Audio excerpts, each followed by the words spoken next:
The quiet legend, "Careful, old man.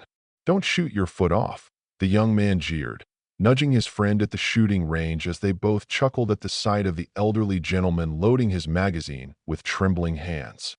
"Bro, look at that grip. He's shaking so bad. He might drop the thing before he even fires." Their laughter wasn't loud, but it was sharp enough to cut through the still air of the range. One lane over, a man wearing a navy blue polo with faint embroidery on the chest heard the exchange.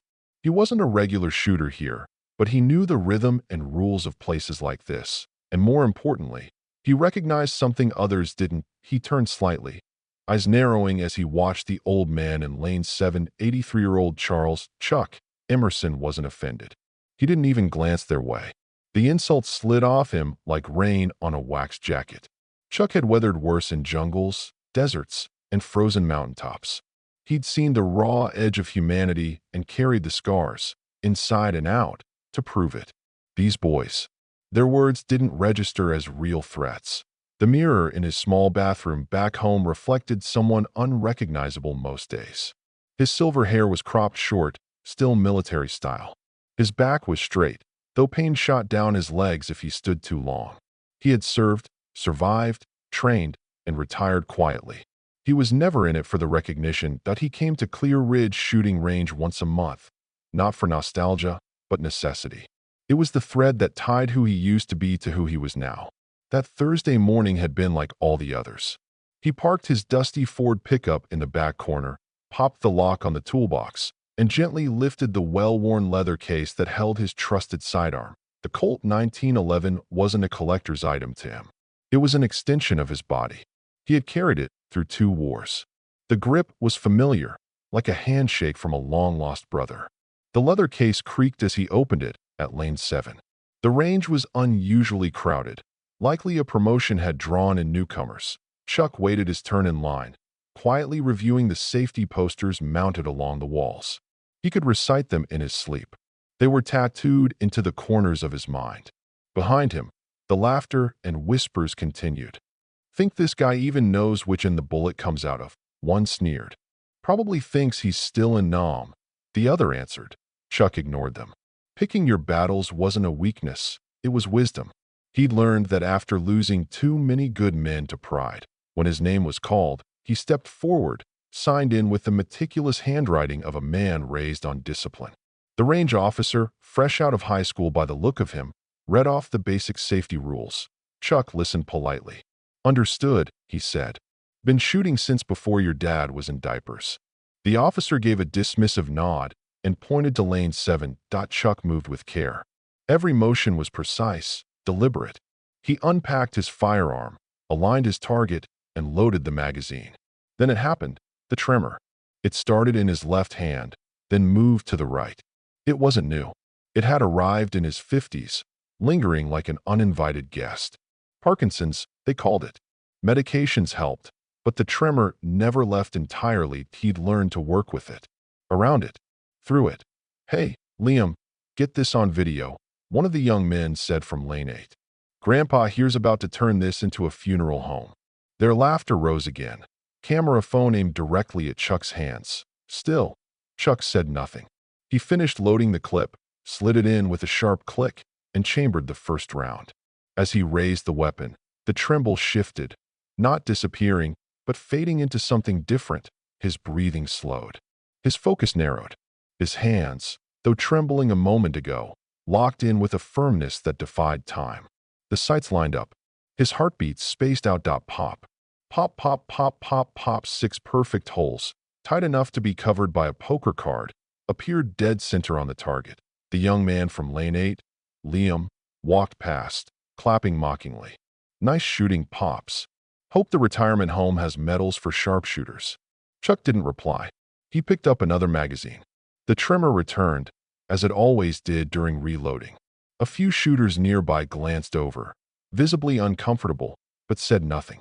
The range attendant didn't even lift his head. Chuck's mind wandered, back to 1968. Vietnam. The humid air of the jungle. His spotter whispering in the dark. "How do you stop the shaking before you shoot, man?" "You don't," Chuck had said. "You shake before, never during." The tremble is just your body readying itself to become still.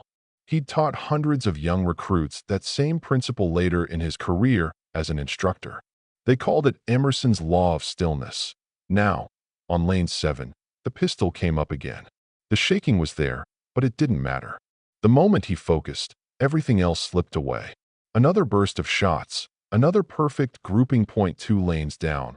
The man in the Navy polo kept watching. His name was Commander Nathan Briggs, a Navy SEAL recruiter making his rounds through various towns and cities. He had stopped at the range just to burn off some stress.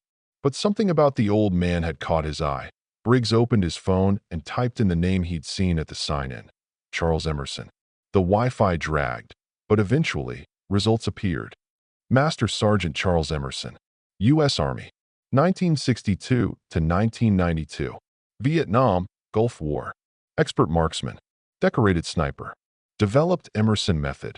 Currently standard sniper training module in select Special Forces programs.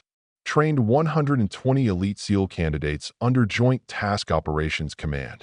Briggs looked from the screen to Chuck, then to the young men still whispering near lane 8. They were laughing at a man who had written the very doctrines they might one day be tested against. Briggs tucked the phone into his pocket and walked over, his presence sharp and controlled. He stopped next to the two men. On your feet. His voice wasn't loud, but it carried like thunder. They stood automatically, confused. You see that man? He said, pointing to Chuck. That's Master Sergeant Charles Emerson. When I was 20, training in Coronado, my instructor handed me a laminated copy of his shot grouping and said, "This is the gold standard. You're laughing at the man who trained the men who trained me." The entire range fell into silence. Even those wearing ear protection paused, sensing the weight of the moment. Chuck finished his set and turned, eyebrows raised as Briggs stepped forward and saluted. Master Sergeant Emerson, Briggs said with formal precision. Commander Nathan Briggs. SEAL Team 4. My instructor trained under you, sir. Chuck returned the salute with a steady left hand. At ease, Commander. This ain't boot camp. With respect, sir, Briggs replied. Some men deserve full honors wherever they stand. Then he turned to the range. You want to mock shaky hands? Try holding a rifle for 10 hours in freezing rain. Try sitting perfectly still while your spine burns. And you know the only thing keeping your team alive is your control. The range manager approached, worry on his face. Is there an issue here? No issue, Briggs said, just a lesson. About respect. The manager looked at Chuck again and recognition flickered. Wait, you're Charles Emerson? Used to be, Chuck said with a small smile. The manager shook his head. Sir, lane 7 is yours, anytime. No charge. The young man who had recorded the video stepped forward. I deleted it, sir. I didn't know. My grandfather served in Desert Storm. I think he might have mentioned your name once. I'm sorry. Chuck nodded, a soft forgiveness in his eyes. The second young man said nothing, but quietly removed his cap. Chuck returned to his booth. He had no need for applause, no need for retribution. He had seen humanity at its worst, and sometimes, like now, at its most humbled. That evening, a woman who had been shooting quietly at lane 10 posted on social media. Two guys mocked an old man with shaky hands at the range today. A Navy SEAL stepped in and told them they were mocking a living legend. The man they laughed at had trained their heroes. The post exploded. Veteran groups, military forums, and national shooting clubs shared the story.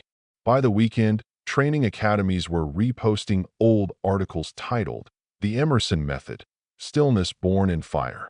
Candidates wrote tributes, training under the method of Emerson today. Thank you for the legacy. The next Thursday, when Chuck arrived, he found a bronze plaque mounted over lane 7, reserved for Master Sergeant Charles Emerson, trainer of quiet legends. The range manager greeted him personally. It's the least we could do, sir.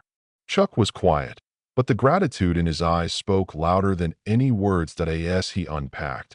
He noticed a teenage girl struggling with her grip in the next lane. Her father tried to guide her, but she looked frustrated. She caught Chuck watching. Do you ever miss, sir? She asked. Chuck smiled. Only when I forget why I started aiming. She paused. Can you show me how to hold it right? Chuck set down his pistol and walked over, His hands still trembled. But his purpose never wavered. And some lessons, like some legends, endure forever.